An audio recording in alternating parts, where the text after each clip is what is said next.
మీరు పలహారాలు చేస్తున్నప్పుడు ఏదో పులి కేక వినపడి మీ ఆయన పరిగెత్తుకు వెళ్ళాడని చెప్పావు కదా, కేక వినిపించాక ఆయన వెళ్ళాడా, ఆయన వెళ్ళాక కేక వినిపించిందా? కేక వినపడ్డ తర్వాతే వారు వెళ్ళారు. ఆ పాపిష్టి కేకే వినపడకపోతే వారు నన్ను వదిలిపెట్టి వెళ్ళేవారు కాదుగా. చూడమ్మాయి, నీ చెయ్యి ఎవరో ఒక మగవాడు తొక్కి పారిపోయాడని చెప్పావు కదా, నువ్వా గుడ్డిదానివి. నీ చెయ్యి తొక్కింది మగవాడిని ఎలా చెప్పగలవు? చెప్పగలరు, నాకు బాగా తెలుసు. ఆడదై ఉండకూడదా? కాదు, కానే కాదు, మగవాడే. అంత నిశ్చయంగా ఎలా చెప్పగలవు? స్పర్శ జ్ఞానం వల్ల. ఏమిటిది? కాగితం. ఇదేమిటి? కళ్ళజోడు. ఇది ఆడదాని చెయ్యి. కాదు, నా చెయ్యి. నన్ను ఎందుకు ఇలా మోసం చేస్తారు? ఎందుకు ఇలా అన్యాయం చేస్తారు? ఇది మీ చెయ్యి కాదు, ఆడదాని చెయ్యి. సరే చూడమ్మా, నీ భర్తని నీ ఇదివరకు ఇలా ఎక్కడికైనా షికారు తీసుకెళ్ళాడా? లేదు, ఇదే మొదటిసారి. ఇప్పుడు మాత్రం ఎందుకు తీసుకెళ్ళాడు? అక్కడ రాళ్లలో చెక్కిన రథాలు విగ్రహాలు ఉన్నాయి, చూపిస్తారా అని తీసుకువెళ్ళారు. అవన్నీ నువ్వు చూసావా? చూశానండి. బాగున్నాయా? చాలా బాగున్నాయండి.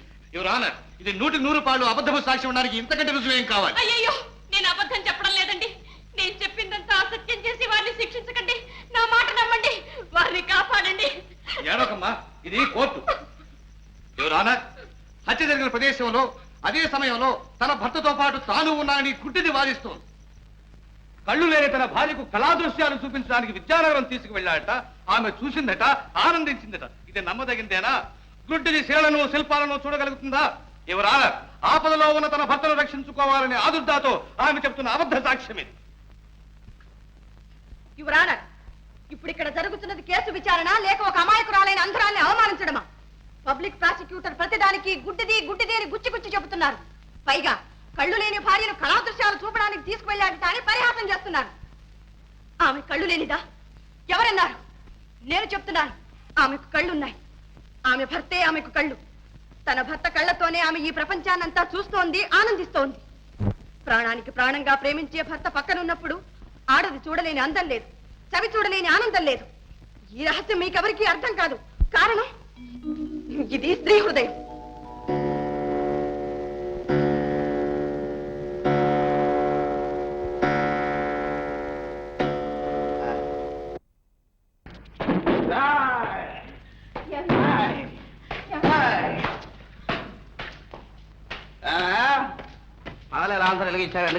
పొరపాటు అయిందండి.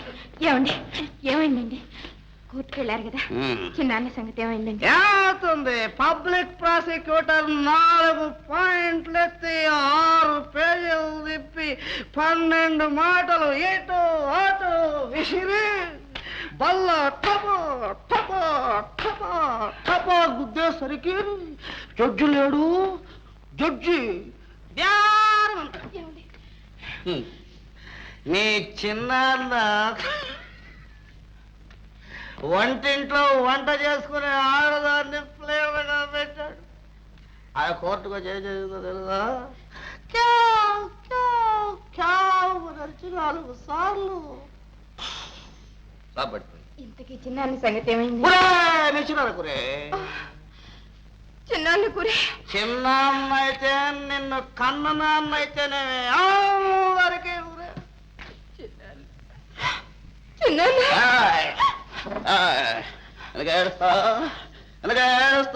కూలీ చేసేవాళ్ళ కుటుంబంలో పుట్టేవే నువ్వు కూలీ చేస్తావే.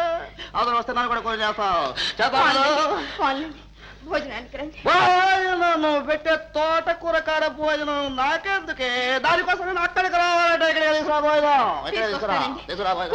తీసుకురా. నాకు కోడి కూర కావాలి. తీసుకురా. మల్లిక, నన్నే చంపాలనుకున్నావు కదా, నా మీద పగ సాధించాలనుకున్నావు కదా.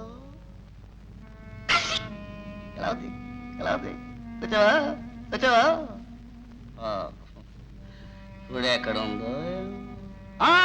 ఎక్కడుంటుంది? అవలోకం ఉంటుంది. ఏంత సడన్ గా వచ్చామని యమధర్మరాజు అడుగుతాడు. నా పేరు చెబుతుంది. యమధర్మరాజు నన్ను ఏం చేస్తాడు? నా డేటుకు ముందు యమధర్మరాజు వచ్చాడంటే నన్ను పోలీసులు పట్టుకుంటారు, మధ్యమామలు పట్టుకున్నారు, ఊరు తీసేశారు. మీరిద్దరు అక్కడ కలుసుకోండి. ఎక్కడ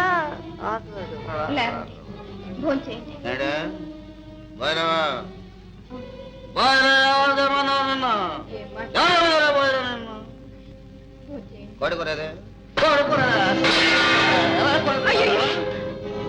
ఇంటి లక్షణం ఎలా కాదండి.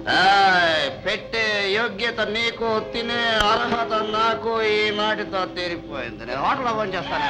హోటల్లో ఏమండి? మీరు వెళ్ళడానికి వీల్లేదు. ఈ పరిస్థితుల్లో మీరు బయటికి వెళ్ళకండి.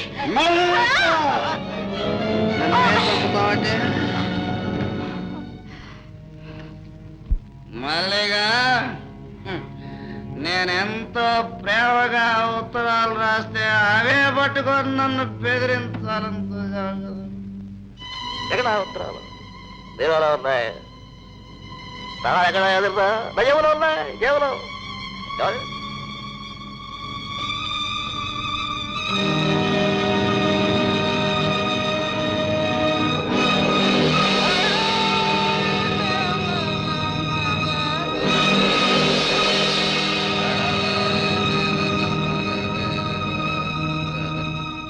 రాధా, ఏమిటి పిచ్చి? నువ్వు తినకుండా కూర్చుంటే వారు విడుదలవుతారా? ఆ బాధ్యతంతా నాదిన్నానుగా. తిను. వద్దక్క, నాకు ఆకలేదు. జయ, ఎవరు? జయ, ఏమిటిది ఇప్పుడు వచ్చా? ఏం జరిగింది? ఎందుకు ఏడుస్తున్నా? ఇలా కూర్చో. వదినా, అన్నయ్య వచ్చాడా? చూసావా అక్క, ఎంతైనా ఒక్క కడుపున పుట్టిన బంధం అంత సులభంగా తెగిపోతుందయ్యే. నాకు తెలుసు, వారిని విడిపించడానికి మా అన్నయ్య అన్ని విధాలా ప్రయత్నిస్తాడని నాకు బాగా తెలుసు. అన్నయ్య, అన్నయ్య, మాట్లాడే అన్నయ్య. లేదు వదినా, మీ అన్నయ్య రాలేదు. అన్నయ్య రాలేదా? చూడండి, మా చిన్నాన్న వకీలు మీరేగా. అవును.